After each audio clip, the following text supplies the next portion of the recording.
Dr. Kemi for Kemi Talks Media. The U.S. State Department has frozen nearly all foreign assistance worldwide when Donald Trump was sworn in as president. It's an executive order. It is very important for Africans to know how it affects us and what exactly has been blocked.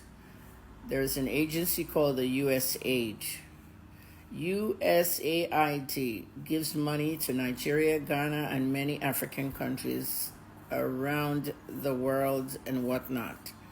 Many people think that all the money the U.S. gives out is to wars, to aid all these wars, to supply weapons and all.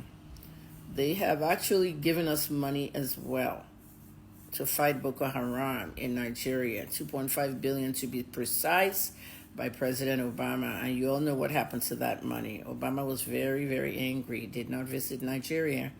That's the money Goodluck Jonathan and the PDP government shared for the election campaign in 2015. And some of you are still thinking of Jonathan coming back. Wake up. If you are Gen Z, it's time to know the real history.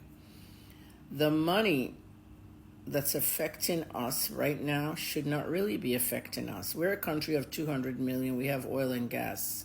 There is no reason America should be giving Nigeria aid of any kind. All the past aid we've gotten, many of it has not been used properly. Let me start with HIV because that's where I'm an expertise. Okay, I'm a pioneer HIV pro-care pharmacist with CVS, the largest drugstore in America. Okay, USAID gives Nigeria about $65 to $75 million every year for HIV alone. When they started giving us this money during the Jonathan administration, I know they've been giving it before, but during the Jonathan administration, I actually saw the proof of that $65 million coming in. This money is not used properly. Benue State had the highest incident of HIV. When that money arrives, half of it is looted. It's shared in the federal and then the state. And only maybe $5 million out of 65 goes to the HIV treatment. The patients don't have a good quality of living. They don't get the benefits of what they're supposed to because the leaders have looted the money on state, local, federal level. And all this free money is coming from America. USAID gives money for malaria. By now, we should know how to take care of ourselves when it comes to malaria. Have we not gotten the drugs out of Europe, the lumefantrine and artemether? These are the combination drugs that you can take for malaria in 3 days.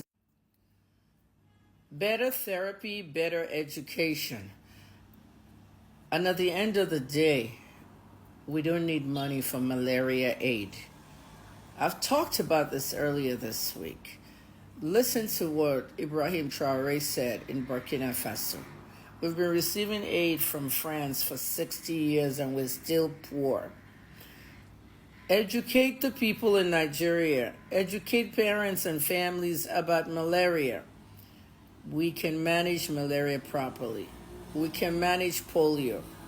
The health sector has been looting a lot, especially during the Jonathan administration. The money we had left over from Ebola was $30 million, and it was contained between Rivers and Lagos State. What happened to the money? It was shared in the federal.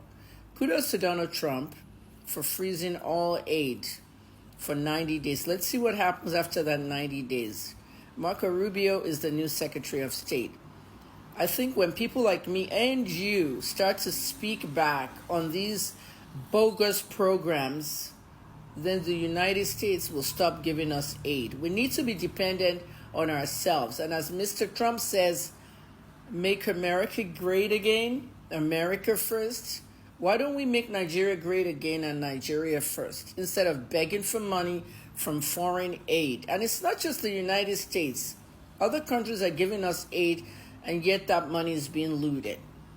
Just 2 weeks ago, $53 million was returned by the FBI in the designing money to the Nigerian government. And the FBI wrote specifically, this is for the use of the Nigerian people. We can use that money for the HIV and the malaria education. But no, we wouldn't see that. Money that was looted out of our country returned, they'll reloot it.